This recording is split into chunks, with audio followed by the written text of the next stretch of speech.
இரண்டு பேருக்கு இடையேயான மௌனம் வார்த்தைகளை விட சத்தமாக இருப்பது ஏன்?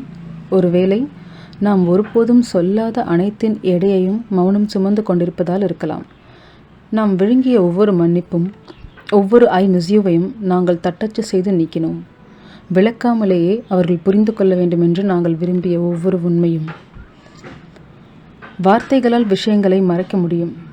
அவை திருப்பலாம், மறைக்கலாம், அலங்கரிக்கலாம். ஆனால் மௌனம் அது பாசாங்கு செய்யாது. அது அப்படியே அங்கேயே இருக்கிறது, பச்சையாக, வடிகட்டப்படாமல். அதனால்தான் அது மிகவும் வலிக்கிறது. நீங்கள் ஒருவரின் அருகில் அமர்ந்தாலும் பல மைல்கள் தொலைவில் இருப்பதை உணரலாம். ஏனென்றால் மௌனம் அறையை மட்டும் நிரப்பாது, அது உங்கள் நெஞ்சை நிரப்புகிறது. எந்த ஒரு வாதத்தையும் விட அது உங்களுக்குள் சத்தமாக எதிரொலிக்கிறது. சில நேரங்களில் இருவரும் விளக்குவதில் சோர்வடையும் போது மௌனம் ஏற்படும். ஒருவராக முயற்சிப்பதில் சோர்வடைந்து விடுகிறது. புரிந்து கொள்ள போராடுவதில் சோர்வடைகிறது. அதனால் நீங்கள் பேசுவதை நிறுத்துகிறீர்கள்.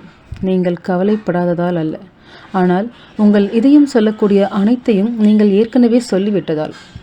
ஆனாலும் அந்த அமைதியில் நீங்கள் இன்னும் கேட்கிறீர்கள். ஒருவேளை அவர்கள் ஏதாவது சொல்வார்கள் என்று நம்புகிறேன். ஒருவேளை உங்கள் மௌனம் தயவு செய்து போகாதே என்று கத்துவதை அவர்கள் கவனிப்பார்கள். ஆனால் அவர்கள் அப்படி செய்வதில்லை. அப்போதுதான் மௌனம் பதிலாகிறது.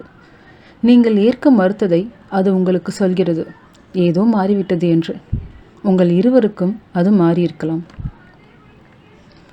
எவ்வளவு பேசினாலும் இனி இல்லாததை மீண்டும் கொண்டு வர முடியாது. இருப்பினும் மௌனம் எப்போதும் கொடூரமானதல்ல. சில நேரங்களில் அது ஆன்மா சொல்லும் விதம். நான் வலிக்கிறவற்றுடன் சமாதானம் செய்து கொண்டேன். அது அன்பின் முடிவல்ல. அமைதி எப்போதும் மக்களிடம் வருவதில்லை என்பதை புரிந்து கொள்வதன் தொடக்கம். சில நேரங்களில் அது அவர்களுக்கு பிறகு வரும். அதனால் நீங்கள் எப்போதாவது அந்த அமைதியில் அமர்ந்திருந்தால் அதை நிரப்ப அவசரப்படாதீர்கள். கேளுங்கள். ஏனென்றால் மௌனம் எப்போதும் பேசும், உங்கள் இதயம் மட்டுமே கேட்கும் அளவுக்கு மென்மையாக. இது மனத்தேடல், குணப்படுத்துதல் தொடங்குமிடம். உண்மையுடன், சுபஸ்ரீ.